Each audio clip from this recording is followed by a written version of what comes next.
forces. Yeah. All right, we're all ready to rumble. So I thought this webinar would be important. At least we can use this in other domains as well to actually meet everyone else who's on the team. As we know, this might be my vision of or my business, but I can't really do it without a team behind me to really try and bring this up. And basically, I'm really proud of what everyone's actually been able to do with all the status happening, but even before that as well. So definitely a credit to everyone who's on board. So the way tonight's going to work is kind of like a bit of a roundtable discussion. I'm going to ask a question. I'm going to introduce everyone first, then I'll ask a question, then we'll just get everyone to go one person at a time. So we'll go Mum, Nathan, then Dave to answer the questions, and then we'll just kind of go along with that. So in saying that, meet the team. Lorraine, my mother. Oh, that's funny. I haven't seen this. Yeah. No one's seen this as well, so this is even better. So one of her favourite things to do is she loves taking Luna and Casper on walks. So she does that daily, if not twice daily, and she gets shit done. She's straight to the point. So very, very much a straight shooter in that regard. Evening, Kaz. Hello, sorry. Hello. Technical difficulty. Yeah, right. I'm just gonna chuck you on mute. I'm just gonna chuck you on mute. Then we got Dave. Dave came on board with us definitely earlier this year. No, it was the end of last year. Sorry, I think it was. I can't remember now. He's country boy. He's currently studying sports science at Peking Uni, and he's strong as heck. So, so he's actually a competitive powerlifter. So it's definitely good to have him on board. Definitely in that realm of powerlifting. He loves his powerlifting. Loves getting strong, and that's where his passion lies at the moment. Nathan Palankas completed a sports science degree at Deakin in 2018. Loves his basketball. Loves the ball out. He's also a very big Nike boy. Loves his Nike. Blacked out every single time, as you can see. He's a twin as well. So fun fact for you. So we might dive into that later on. So first round is it's like a game show. Is elevator pitch. So basically we're going to give everyone about 60 to 90 seconds to kind of, if I was to meet this person in an elevator at a conference or something like that, who are they? What do they do? So I'll let Mum kick that off. Oh God. 90 seconds, Mum. Keep it short. 90 seconds. Who am I? Well, basically, obviously, Mum to Trent, but who am I? I'm an entrepreneur. That's basically, I've got a background in health and fitness, youth mentoring and business, been a business owner in the past, and a lot of what I do is about getting things organised and getting shit done, and that's what I love doing. And I love health and fitness. I think it's so important to be the basic mainstay of your life. Always been around the health and fitness industry, so I'll go into that in a bit more detail later on.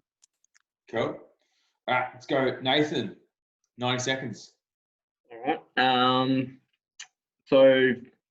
All right. I'm 24 years old. Start that. I am obviously a coach now with Inner Athlete. So a bit about my studying. I studied exercise science. So got a degree in that. I also got certificate 3 and 4 in fitness.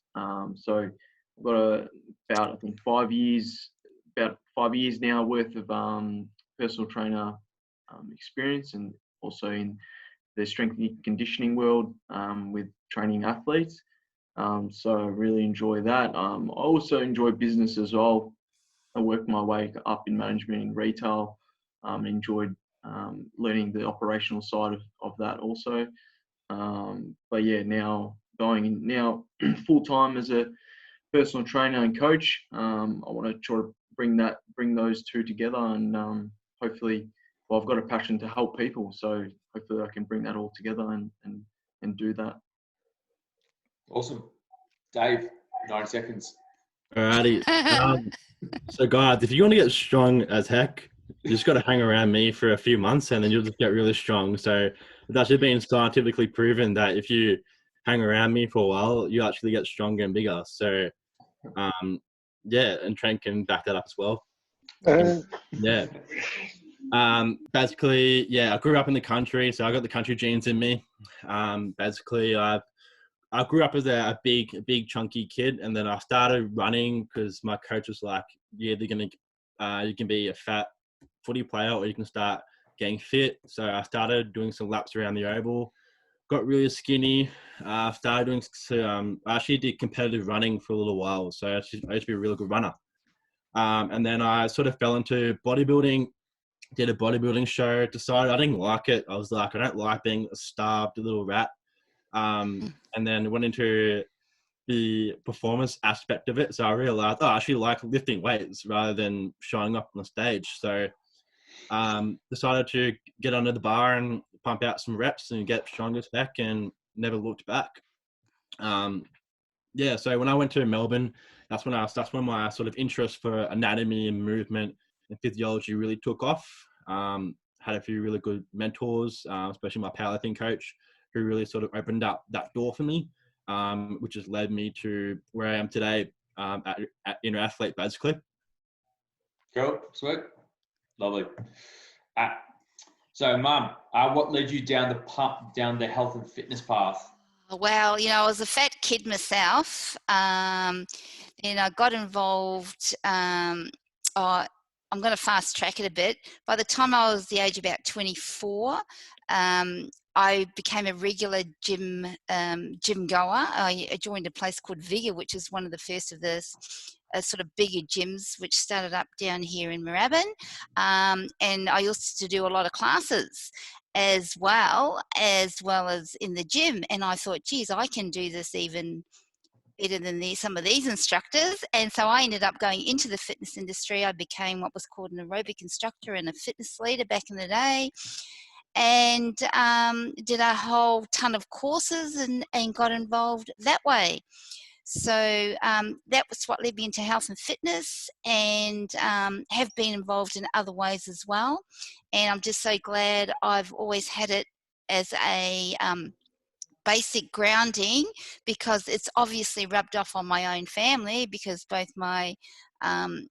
Trent and my daughter, are into health and fitness too. So I think it's just great that your kids can take on the important aspects of some of the things that you do in life as well, so that it rubs off. So yeah, that's what led me down the path of health and fitness. Sweet. Nathan? Awesome. I think it was a similar story. I was a bit of a chubby kid myself growing up, especially through my teen years and through high school. I think it was year 10. I was always actually a very physically active person, played sports, ride my bikes. I was always outside with my friends. But I think what I lacked was my nutritional side. I come from a European family, so we eat a lot, and it's not very healthy at sometimes. So that's where I lacked a lot. But I think where I really started to gain interest in fitness was when I started going to the gym. I think I was 16 years old. Fell in love with lifting weights and that sort of thing, and I lost a lot of weight during that time. And I think I got to about year 12 last year, my VCE, and I broke my foot in basketball, actually twice, the same spot twice. So it was a bit embarrassing, but that sort of sparked another interest into rehab, and then the sort of the athletic development side of things as well, to prevent injury. So I always had that interest in fitness, but then also sparked extra focus and interest into the athletic side as well. So then that led me into doing my personal trainer course, and then after that doing my degree in exercise science. And yeah, that's pretty much how in a nutshell how I got to where I am now. Cool. Dave. Yeah, so I've had a bit of a weird, windy road towards health and fitness. My parents were never really big into health and fitness, so they didn't really influence me any sort of way. But basically, yeah, I was a big kid when I was growing up. I remember I weighed something like 103, 110 when I was probably about 12 or 13. It's quite a chunky kid. And I was pretty insecure about it. Yeah, I was pretty insecure about it. I used to wear like all the baggy clothes and stuff like that. Basically, I was playing rugby at the time with all my school friends, and I used to really struggle when it comes to the Tuesday and Thursday night training. So we had to do a lap around the oval for a warm-up. I barely could finish that lap. I had to probably like walk at least half of it. So I remember after my first year, my coach was like, "Hey, look, you can either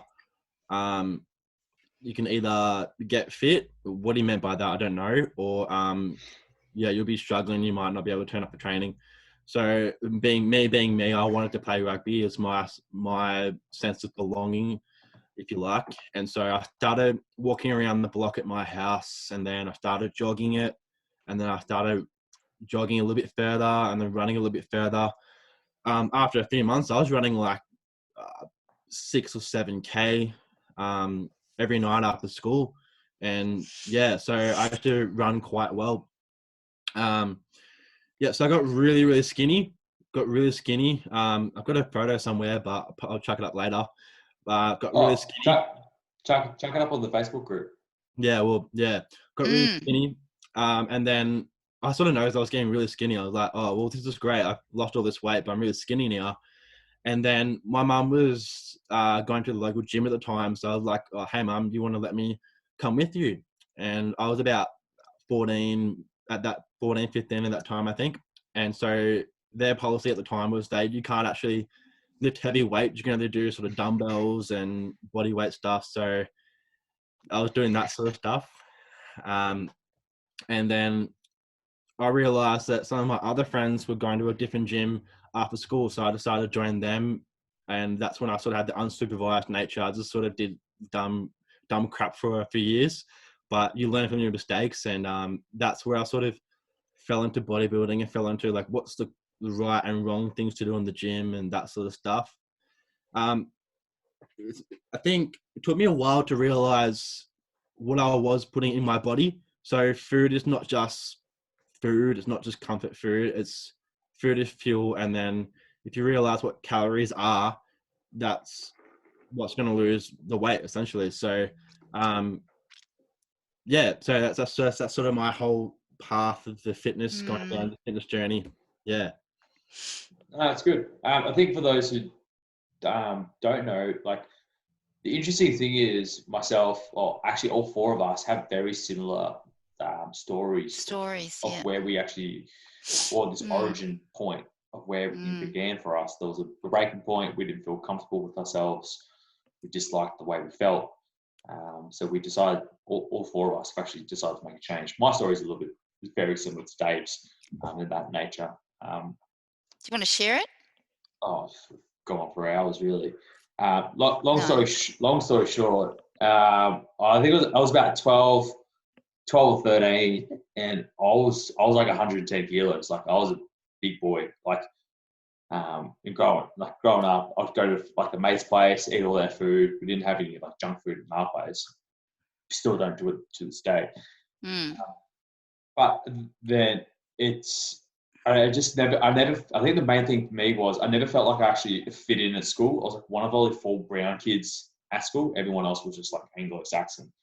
So I really felt like I was out of place because I was like this real big kid and everyone's like short and scrawny. I'm like, where the hell do I fit in all this paradigm when I'm trying to learn and trying to find my place?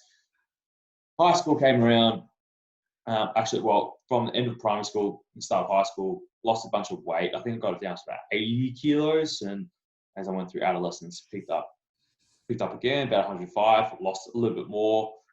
End of year 12, first year of uni, I got back down to about 98 at the same height I am now. So I've always had a journey with my weight at the moment. Always had an issue with my weight. I put on weight very easily, very hard for me to lose weight. But if I control what I do, you know, as I think for me personally, if I can chase down someone who's 40 kilos lighter, I don't really care at the end of the day. It's like that for me is my level of fitness. So if I feel fast, if I feel explosive, if I feel strong, to me, the weight doesn't really bother me. If it only becomes a hindrance if I don't feel like that at the end of the day. So that's my story anyways. Let's move on. Oops, there we go. If health and fitness wasn't a choice for a career, what would you be doing instead? Mum. I don't know. I don't know. I mean, my passion is around youth and mentoring and all that sort of thing. So that would be ideal, is helping kids get on track in some capacity. So it's hard to sort of, that's an interesting question because it's easy to talk to you young guys, but when you get older, it's a different perspective on life, you know? So like a school counsellor or chaplain. Well, you know, I was going down that path, like the well-being, like a well-being coordinator in the schools, which I did follow that path for a little while. Yeah, I remember was challenging. that as well. Yeah, Yeah, very challenging. And the problem with schools, I think Schools, dealing with schools, it's politics at the end of the day. Yeah. Schools want one way, very clear, cut and dry. As we've spoke from you guys who are all on the coffee chat, it all related to Dave's mum's story, and who's an English teacher for 20 years, and that there was always, for her, she always felt like there's a missing link, and mum felt the same way, that there was a missing link within the school system, that not every boy is going to be educated in the best way possible to get the most out of them. So I was definitely one of those kids. I know that I struggled with school. It wasn't until I hit university, I actually hit my stride in terms of my education, and lo and behold, great marks and all that jazz. But we'll move on. Nathan. What do I do instead? I really like helping people and servicing people. So, and I also enjoy the business side of things. So I'd probably combine that too. I don't know exactly what, but I'd probably be either a manager of a business, or an entrepreneur of some sort. I own my own business and venture out and help people in other ways. So you want to be in that help space, so continuing developing others. 100%, yeah.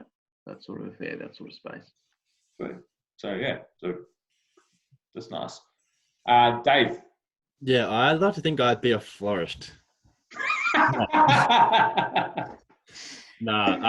All jokes aside, I probably, growing up, I always wanted to do something helping people and protecting people. So I wanted to be like a fireman or a police person. That was probably my goal growing up.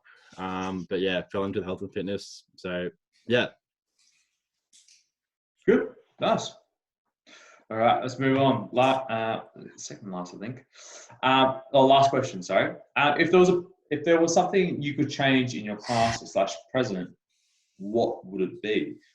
Or if there's nothing that you would change, why? Mum. I think that's a really interesting question. Of course, there's lots of things I could change. I find it really hard to answer because that's like a very big question, and I can't pinpoint one specific thing in relation to this. I might give you a moment to think about that then. So we'll come back to you. So Nathan, what would be that thing that you would like to change, either past or present?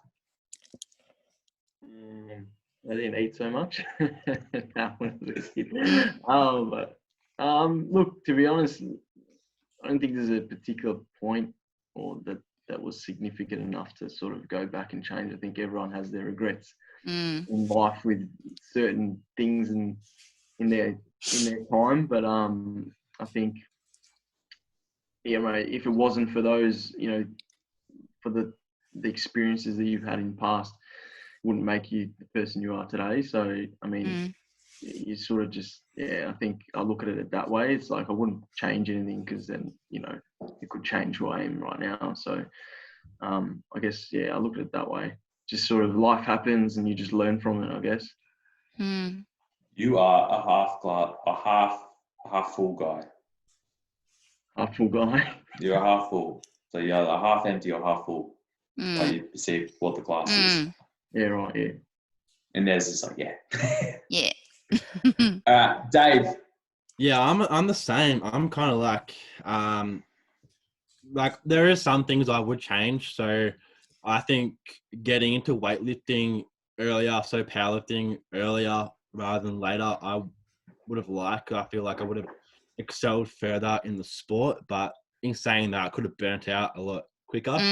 So it's probably good that I'm in it now, but I feel like if I had started earlier, I would have got into touch with a lot of good coaches early on. My first sort of coach was a bit of a crappy coach, so didn't have a really good relationship with her, but my next coach after that was really good. Got me a lot of good connections, taught me a lot of good life lessons and stuff like that. Another thing I would change is just read more.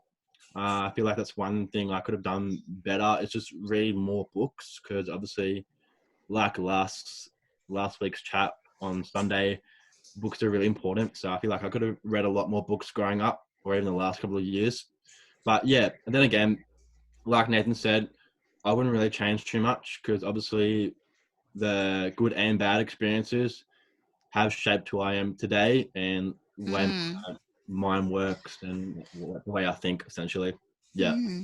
I'm just wondering, all these answers is because of the personal development, you've had, is giving out these answers. I think it's really great. If you never had that, you might list off a whole ton of negative things, Yeah, I think for you guys, it's you're content with what's happened in the past because you've learnt and be able to move on from those decisions. So you're not blaming the environment or the scenario that's happened. You've taken ultimate responsibility at the end of the day, which is the most powerful thing, is taking responsibility. Yeah, Cool. and yeah, like shit does hurt when you have bad experiences, but ultimately, like, you grow from those bad experiences, and you like your best lessons are going to come from the experiences that hurt you the most. So like might be a bad breakup, or you had you're estranged from a parent, or you got dropped from a team, or something like that. You learn from your good like moral principles from those lessons. Yeah, that's pretty much it. Well said. For me personally, there's always people in your life that say all these like nuggets of gold, and usually in those points in time, you're like, oh yeah, it's kind of nothing at the end of the day. As soon as you reflect back on those points of what they've said specifically, like, shit, I probably should have taken that advice on board. And I know for me, if I had taken those pieces of advice on board, I'd probably be potentially a little bit further in my career or something like that, or be able to be a little bit further ahead of the game. But other than that, that's probably the only thing that I would potentially change, is that little thing, is for those mentors or those people that have had some positive influence in my life, is actually taking those things on board. Other than that, that's pretty much it. All right, let's open up to discussion. Let's see if unmute everyone. All right, Nick, you got any questions for the guys and gals? I do. It's very specific and probably not what you were expecting. But Nathan, how did you break your foot, and whereabouts in your foot? Yes, that's an easy question, because that was a shit. Because that was happening in year 12, so it was very shit time in my Mm. in my life, but I guess I actually learned a lot from it. But Yeah, so I broke my right. So the fifth metatarsal, if you know what that is like, I guess this part in your foot. Yeah. So I actually had a stress fracture, which I didn't check out. So my foot, I had a sharp pain in my foot when I was playing basketball. And I was like, oh, no, it's just nothing. I'll just ignore it. Ignore it. So pretty much like it was actually a very, I was just running down the court really casually, to be honest. And then I think I did a quick sprint. And when I just sprint, that stress fracture just cracked or fractured pretty much. That part of my metatarsal. So yeah, then went into boot for 12 weeks, healed it back up, and then went back and played basketball. But I don't think I let the bone recover Yeah, okay. enough. But it wasn't just that. Also, actually, what helped me understand was actually imbalances in my legs. So my foot or ankle was rotating a little bit in, I can't remember which direction, but in a certain direction, because there was an imbalance in my knee. So I actually figured that out after I broke it the second time. I actually sought out, like I did go to physio, but they didn't I guess check where my imbalances were. They were just trying to strengthen up my feet. But they didn't actually look at what was the cause of that stress fracture. And the stress fracture was because I had an imbalance. There was a lot of stress going in that side of my foot. So it's an interesting question, but I did a lot of research in it, and that gave me a lot of insight into the world of strength and conditioning, and preventing injury and that sort of thing, and how a good physio can help Yeah, that's right. figure out what's going on. So yeah, man, that's what I happened. guess it opened your mind to, as you mentioned, good physios compared to just textbook physios and stuff like that. So I guess that's good. So as I said, random question, but I was rather interested in that. I know it's not a random question because Nick's actually broken his foot. So yeah, I worked with him over 12 months ago, actually trying to rehab him back up. And then we actually discovered a few more issues as well from that. I don't think it stemmed from that, but I think they were just there, but you weren't aware of what was actually going on. Do you want to hear another issue that I found out today? What? So my hamstring, and the hamstring's fine, but an incidental finding was a tear on my left labrum in my hip, like a little tear. So. Oh, is it painful though? Not really. It's probably been there for a while. I know Nathan and Dave would probably know a lot about this, and potentially Karen as well. Is just because you have been you have the scan, right? If it's tearing your labrum or something like that, doesn't mean you're going to be symptomatic, as in you're going to show the symptoms of a torn labrum. Doesn't mean you can't play with it. It's just something you're going to be mindful of when you're training, doing X, Y, and Z. Potentially, you may have to address it if it does become an actual issue, but it's something that, someone who's got like that typical lordosis, lower back, like, we're going to operate, we're going to fix his back. I'm like, well, they might have zero pain and had that position for the last 20 years, and you're going to go to operate on that person? No. So, bit off topic, but yeah. That's good. Inez, any questions for our guests? For David, which part of the countryside are you from? So I'm from a town called Albury-Wodonga. Oh, okay, I know. I've been there. It's so place. On the border of New South Wales, Victoria, about 4 hours drive from here. Yeah, so I was actually born in Sydney, but I grew up in Albury-Wodonga. Okay, thank you. That's right. Did you play for the local team there? Oh, sorry, Ines. No, it's okay.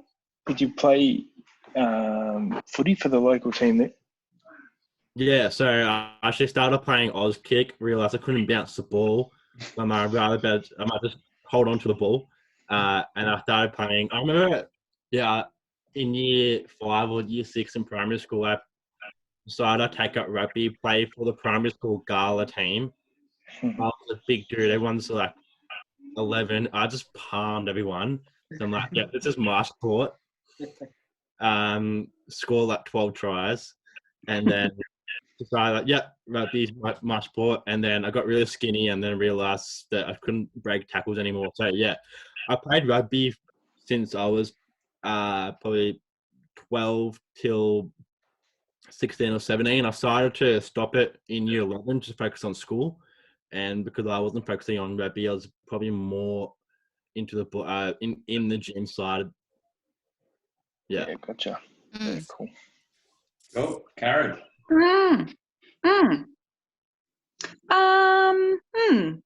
There is a bit of a theme with you guys going on, isn't there? There is a theme. What I'm impressed about the whole theme of it is that you are all, sorry, Lorraine, you probably did this at 24. I think you did anyhow. But you're also young and have such an insight into wanting to help people and do things for others that you can't teach people really that at such a young age, other than that you've had struggles through your childhood and you've learnt to deal with them yourselves, which is so good, so important. I think a lot of the youngies now these days, and I see it particularly with my staff, with all of this mental health awareness now, they just blame it on mental health. I can't do this, well, it's mental health. No, harden up, princess. You guys are proof that you've come through and you want to make a difference to yourself and other people, which is fantastic. Really, really good. Yeah. I think a big point with that is that self-responsibility. Each of us have been able to take responsibility for our choices and decisions and our directions that we've decided to go, and not blame the external world of, oh, poor me, I've lost my job. A lot of, like, the guys know our business situation in terms of how everything's going and all that. Like, we're totally transparent. Like, yeah, cool. Let me know what we need to do. Awesome. That's great. Well, that's the glass half full, half empty sort of thing. Yeah. It has to be half full, because ultimately it's up to you to make a difference to yourself. No one else will. Not even your mother. You're over 18 now. Once I've found over 18, mum can't ring someone up and say, hey, this is happening. I'll go, well, I can't speak to you because your child is over 18. It's up to them now. So you've just got to look at yourself and go, in any situation, you look at people and you go, oh no, that's not quite right. But you try and help. But if you can't, it's their decision. Ultimately, you've got to, in your situation now, is to work out a way to make people decide for themselves that what they're doing, i.e. coming to the gym, and you've got them there to continue on. And like we were talking with Jack the other night, there's one little thing with everybody that clicks. I used to smoke, and somebody said to me one day, smoking doesn't really look good with you. You just don't look like a smoker. And that was the one thing that made me stop smoking, which is really weird. It wasn't my health. It wasn't anything else other than that tiny little thing. And you've just got to keep working at it. And you guys are just so worldly now at such a young age that, you can work on those things to try and better other people. It's fantastic. You too, Nick. You too. Pardon? Yeah, and Nick as well. Trent, I've got a question. Well. Oh, I'm talking to Nick. Definitely. Nick's one of those people too. He can better other people. I can see it. He's just How old are you, Nick? 20. Yeah, Mm. 20. Nearly Gee, 21. Woo. No. nearly 21. Can we come to Yeah. the party Yeah, from Zoom. in 2 years' time when we're allowed into Queensland? Trent, oh, sorry. But, you know, Oh. you're bettering Mm. other people. You Yeah. work in a team. You're a team man. So you're probably trying to get the best out of everyone around you to improve yourself. But don't ever think that, you know, it's all about everyone else. It's not. It's about you. You're on the planet and you have to look after yourself, definitely, first Mm. and Right. foremost. Mm. Yeah. Trent, what would you be doing if Yes. you weren't in this sort of realm? I'd be an oyster farmer. Oh, you said have that said ages ago. You have said Yeah. No, I always keep saying it. I would said go back. that. I would actually become an oyster farmer. I would study what it takes. I'd pack my shit up, move up to the border, along the east coast, warmer weather, quiet. Just have a couple of staff, have my own little restaurant, serving just raw oysters. You don't have to have a restaurant. I know a restaurant farmer. He lives here in Hampton. He's Yeah. so cruisy, Yeah. and he lives up there. Oh, it's just Good something. choice. If I just completely remove myself, the reason why I thought of that was so when I went to Wisconsin and I was talking to Kevin, who was the associate director. He was the guy that allowed me to have the opportunity there. Unreal dude.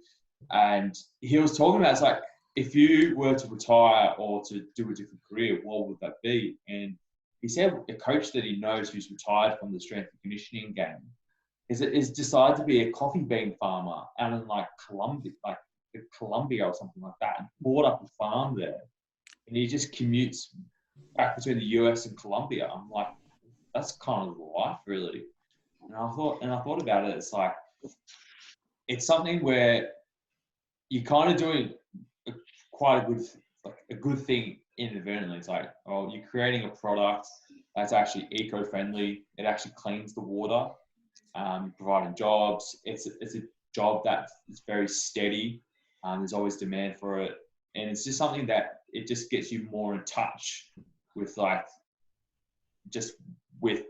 basics. At the end of the day, kind of strips away from all the technology side or like that fast pace that we have in Melbourne. Just kind of removes you and just slows things down, and it allows you just to appreciate and have more freedom and to do what you want to do. But then another goal of mine is actually to open up my own takeaway chicken wing shop. I kid you not.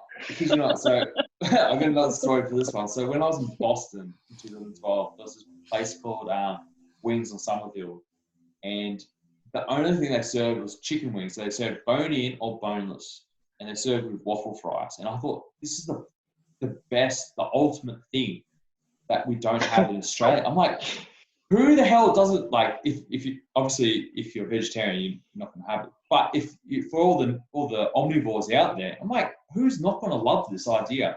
Yeah. You have like 16 different sauces to choose from, 2 different styles of wings, or as many or as little, serve waffle fries. I'm like, have competitions. Yeah. Well, yeah, I wouldn't even worry about that. It's like, just a takeaway store, clean up shop. Work with local farmers, work with local breweries, done. But my main objective would that be is actually to get youth from like Holmes Glen or kids who want to work in hospitality or in management and actually get them to run the store. So I'd actually help them develop the skills to be the cashier, to be the cook, clean up, serve, take orders, whatever it may be. I'd actually train them up. So then it actually becomes a community project to really bring your kids in. And as business grows, we might franchise and open more up. Then I'd actually get them to run it, or they can put their own piece of the pie into it, or get a slice of the pie. Slice of the chicken wing. Yeah. Don't really slice up chicken wings like that. I think it's a great idea. But yeah, I thought it was just like a simple concept of combining the youth development side but it's just like a simple concept that majority of people would actually enjoy. It's just, you know, a simple wholesome chicken wing, like and sauce with waffle fries. It's very simple, very classic. Don't mess with classic. However, in the meantime, within an athlete, the goal will be to have the upstairs and then have something for youth and have something more holistic around that, isn't it? Yeah, so this is all in the pipeline. I think we might be able to do a little bit faster than we had anticipated, is to actually put a mezzanine. So if you can see, Mum's in the facility at the moment, as you can tell, is actually to put 2 offices upstairs. So have like a whole floor, 2 offices upstairs, and in between just have like a little chill out area. So whether it is like a beanbag, coffee table, you know, people can chill out and all that jazz. Then the next part would be in the office. I'd actually put a sauna in there. So I'd make the whole place a bit more holistic and all that jazz. Then I would want to put a smoothie bar, like a breakfast bar in there. So people who are working first thing in the morning can grab, you know, a Chobani and a piece of fruit and just be on the go, straight out the door. Then you're really providing to that demographic as well. But you're also teaching people about nutrition at the same time. So this is a really good strategy. You train hard, you got to recover hard. Like I know your work schedule might be hectic, but we need to actually recovering hard. So smash this whilst you're in the car.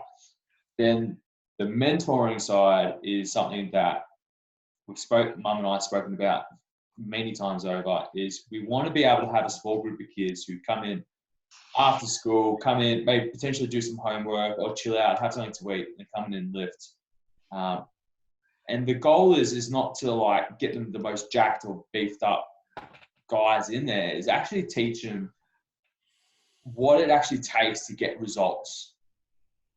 And you guys all know that in order to get results from resistance training or strength training, in order to gain muscle, drop body fat, get stronger, whatever it is, develop your athleticism, it takes time, patience, persistence, and consistency. And this is what's been missed within, I guess, within the school system, are these ideas or principles that it actually requires time, energy, and effort to achieve this, achieve X, Y, and Z. And my belief is like, I actually developed myself so much in the gym. It was unbelievable. Like I was able to bench press 100 kilos at 16 years old. And I'm like, oh, I thought it was the ducks nuts at the gym, people. And it really just boosted my confidence and actually like, hey, how further can I actually push myself in order to get what I want? So I ended up applying this idea or belief into other aspects, which I've been able to succeed with. So I want to be able to like essentially teach kids in that way in terms of the mentoring side, but also down the athletic pursuit side, which we're currently doing at the moment, where we've got some kids that kind of on the cusp of, you know, making that next level, where we kind of want to guide them through the whole process. Now, and I know parents, don't get me wrong, it's very easy for parents to become very one-eyed, but also fall into the false belief that everything's going to be all right, everything's going to pan out if your child wants to move to that next level. And Karen, you're a testament to that, because Kendra, she's been able to, you know, knock everything out of the park, become a junior champ in her own right. Nick, with you as well, you'll be able to, you know, work your way up to a semi-professional level and hopefully break the ranks in next couple of years, you know, crack the NRL. For that to happen, there needs to be some consistent guidance through the whole process. It cannot be something where we decide to turn on, turn off like the hot water system or the flick of a light. It has to be there during all the highs, all the lows, the pre-seasons, in-seasons, and off-seasons. Otherwise, we're going to be faked out to believe that, oh, you know, things are going to be all right in 6 months' time. But that's when we hit the slippery slope with these kids. And that's when, like, why isn't things coming together? And I've seen it too many times. I've seen it with some of my mates who are potentially like top 10 draft picks for AFL. I've also seen it with kids that, like, you know, that 14 to 16 year age where they've shown potential, But for some reason, they just hit rock bottom so fast, where they haven't taken that long, slow, consistent grind and develop the skills to actually to get there. Then the next phase is to stay there. And this is where we believe in athletes going to be that point of difference is we're not there for the short term, we're actually in it for the long haul. That we're actually going to provide the support, create the systems around the individual. That's why the logo set out the way it is we're not the center, they're the center, and we as a team work around them. So they can flourish. Like I don't say to Nick, like I don't brag about Nick, making it to the next level or anything like that. I've been super privileged to be a part of his journey. With Jordan, the tennis player, I'm super privileged to be a part of his journey, but I have to make sure that I'm pushing him to stay on track. To say that, it's like, oh yeah, he can do his own training and all that jazz. Like, no, the last thing he needs to focus on is trying to create structure. Let me create the structure and let him focus on doing the work. So we need to make sure that, well, in athlete, our goal is to get rid of all the things that people really have to think about in terms of like the programming, how many times a week, all that jazz, and then getting the individual to focus on the actual work. Hopefully that kind of, I forgot the question was, but I went off on 10. You did. I've got a bit of a funny story to share that kind of ties into that message and kind of ties in with what Karen was saying. Is that I remember when I was like year 5, year 6, and I was quite religious at the time. I was like practicing Catholic, going to Catholic school and stuff like that. I remember going to sleep one night. I remember praying to God to give me abs. I remember praying for abs, and I was expecting to wake up the next morning and be like, "Yep, I got them," but I never got them. Anyway, it wasn't until later on, like another few years down the track, and I had to actually like start running and actually get into the fitness that I actually got to where I wanted to be. But what it taught me was you don't achieve your goals unless you actually go out there and you chase them hard, and you can only achieve the things if you chase hard them. You take them and grab them hard, and they're yours. You don't expect things to be given to you. You take them yourself. And that's kind of like with what Trent was saying, like we're trying to inspire people to find what they want, take it hard, don't expect to be given, but we want to facilitate the environment so they can do that. Yeah. Do you know though, over the years, I know when we were younger, it was hard. Lorraine, you'd have to go to an aerobics class every day to have that stomach and those skinny legs. Whereas now we know that you don't have to go that hard. So I've got benefit out of my 2 hours of training a week. And yes, I run and I play tennis and I do all that sort of stuff. But, that's enjoyment as well. But just if I look now, if I just do the 2 hours of strength training a week, I am so much more ahead of where I was. It's amazing. And I think you don't have to go so hard when you look at it in a whole week. Maybe an athlete might train 4 days a week, an hour. Not an elite athlete. Depends on the athlete, yeah. Yeah, it depends. But you don't have to go overboard. The whole thing is you don't overtrain these days. You can certainly fit your training into a week. If you're a professional, that's what you do. So that's your work. But, for a school child who has to go to school like mine, go to school and then still have to train, you don't have to do it every day to get a benefit. I think mine, now Kendra, she's 20, sort of is on the cusp of either train really hard or train enough to show a benefit. So you've just got to get into these kids that it's not a life sentence to have to do these things.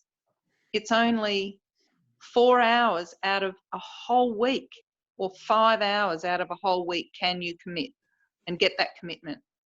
like a team sport. You don't let down your team members. Well, this is you as an individual. You don't let yourself down. And it's only 4 hours or 5 hours a week. Can you commit to it? It's quite simple. Yeah. But it's a mindset, isn't it? Completely. There's 168 hours in the week. And it's up Yeah. to you. It's up to you. And then what Trent, those you've got hours. the other thing where the parents want to push, and you've got to say, no, it's too much as well. Yeah. I think from my perspective, and especially the coaches here as well, is we're definitely getting better and better at telling the parents, like, this is not okay as well. Yeah, good. And we're starting to see this across Victoria as well, that parents are starting to begin to understand that specialising kids and really pushing kids hard at that, middle adolescent age is actually more detrimental in the long term. I'll give you a quick story. This kid, actually, you guys would know him. Nick would know him. Bill, cyclist. So Bill's currently with the VIS at the moment. Actually, he was in the same year level as Hayden as well. Bill. Oh, Bill yes, I Simpson. know Bill. Yes, Yeah. yes. Yeah. So I was training him for about 18 months or so. Yeah. Leading up to Worlds. So he was training in a small group, and there was another kid as well. And the other kid was competing in every training session, like unbelievable. And he would actually, as soon as he got off the bike, he'd run outside and go vomit. And I'd get told these stories, and I'm like, look, he's on burnout, essentially. He's just going through it. He's just starting it. And lo and behold, he had to quit the sport because depression hit hard. He just felt miserable. Training performance was really bad. He just went way too hard for way too long. And what happened as a result? But the good thing with Bill is I was able to have the discussions with him in terms of, like, how are we going to modulate your training? All right, they're not giving you a specific structure. This is how we're going to do it. So lo and behold, he did really well at Oceanias, did really well at Nationals, became national champ in 2 different disciplines, and went to Junior Worlds. That's Junior Worlds is another story anyways. But he was able to be successful because his father would support him but wouldn't coach him. Yes. He'll let the coaches do the coaching. He'll let the strength coach do the strength coach stuff. He'll let the cycling coach do the cycling coach stuff. Yeah. He was just there being a parent to facilitate what was actually happening. Lo and behold, now he's be able to make that hump. He's part of a national team. He competes in Australia professionally as well. Is because the parent and the kid, his father was pushing him hard, and the problem with that was, like, all these little things, like the father would carry the bike, carry his equipment, and all that. I'm like really, like, that shit doesn't fly these days. And it really showed the type of the personality of the kid is like, I am the superstar. All attention's on me. You look after me. Whilst Bill was the other way around. He kind of had to work really hard. Sometimes he didn't have his parents around to drop him off for training, so he would have to ride to bloody Albert Park. So he worked really hard and kind of got into the right position. Lo and behold, got into the position, got into the program, got the scholarship. Yeah, that's great. But I think, as Anne was saying the other day, the teenage mind, whether it be male or female, it doesn't matter. I think they just need discipline from the people that care the most around them. And it's discipline. It's hard discipline. You're not their friend. You're their parent or their brother or their mentor or whoever it is. But it's just saying it the way it is. Don't even think about it. Just say it. No, you're not doing that. This is the way it is. And just being firm and giving them some rules around their life. And it may not be, you are going to training, you're going to do this, you're going to do that. No, sorry, you're going to training. We've committed to 4 o'clock. You're going until 6 o'clock. I'm dropping you off at the door. And then the professionals take over. And they love that because then they're not with the person who's telling them what to do as well. Yeah. Yeah. It really develops that character and discipline at the end of the day. And obviously, it Yeah. does take a little bit of a while to instill that, to push them. But then what they do is they end up respecting it a lot more as well, because then they start to feel what it's actually created at the end of the day, or help create at the end of the day. So it's moving them in the right direction. But we could talk about this for hours. So we'll wrap this up. Sunday, coffee chat. The question was, has your life gone to plan?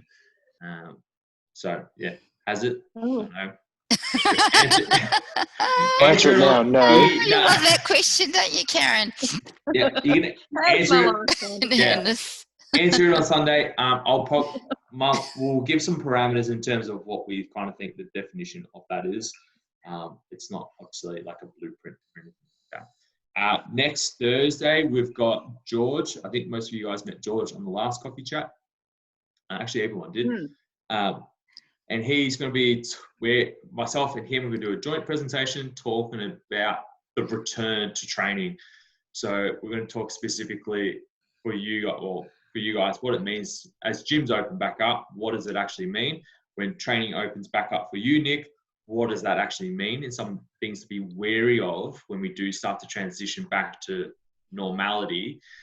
What does that actually look like, and what are the expectations of that, and the potential repercussions of going from couch potato to 4 times a week training, what that actually looks like for a lot of people at the end of the day. So we're really going to push hard to get a lot of people onto this one, because we think this is going to be that inflection point, people going down a good path of being able to return to sport in a positive manner versus being on the bench. In a sporting context, but we're also going to talk about it in a general population context, but also within a workplace as well. So for those who work, it might be cabinet makers or labor intensive.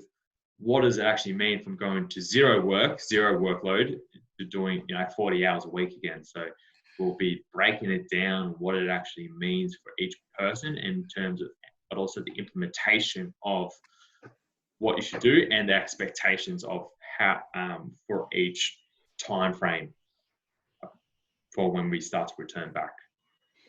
Yeah, Emerging. It can relate to everything that you do. It doesn't have to be just training. Like if you're a student, you don't want to bump up studying 1 hour a week to 30 hours a week. So see people studying for exams, the way it usually is they'll start slow and they'll build up. Some people might just go up and then down, and then no wonder they struggle going to exam period. So it's like work. Like you wouldn't go from 0 to 40 hours. It's exactly like the same thing with training. So it's really applicable to everything, really. Yeah, so that's going to be an absolute gem. So if you've got any family and friends that are a bunch of couch potatoes and that want to get back into training, this is the one that's going to be the most important to listen to out of all of them. It provides the practical steps in order to transition back into normal life. Do you know, even though I've been training through all of this and life has basically been normal, work has been normal, other than seeing people, Zoom people, but not seeing people. I started back at tennis this morning and seeing people. I am so tired now. Just interacting with people is enough to make you tired. And wouldn't be anything different. This morning I would have gone for a run instead of going to tennis, but I wouldn't have spoken to people. And I'm exhausted. I was actually listening to that. I was listening to something, I can't remember which podcast it was. They were talking about that.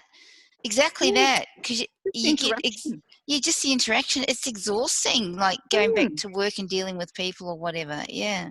Yes. It's good. It's going to be great, the initial part, but then it's like... Yeah. Yeah. Interesting. Yeah, it was Mamma Mia. Mamma Mia. Okay. Mamma Mia podcast. Yeah, very good. Yeah. Yeah. Sweet. All right, we'll leave it there. So thanks for jumping on, guys. This was a real nice one to kind of share everyone's journey. Hopefully we can do something similar like this later on down the track. Yeah. Thanks, Okay. Nathan, and thanks, Dave. Thank you. Right. Thanks. Yeah, thanks, See guys. you. Thanks. Bye. Good See you night. Sunday. Bye, Ines. Tina. Bye, Bye. Karen. Bye. Bye, See Nick. you Sunday. Bye. Bye. Bye. Uh,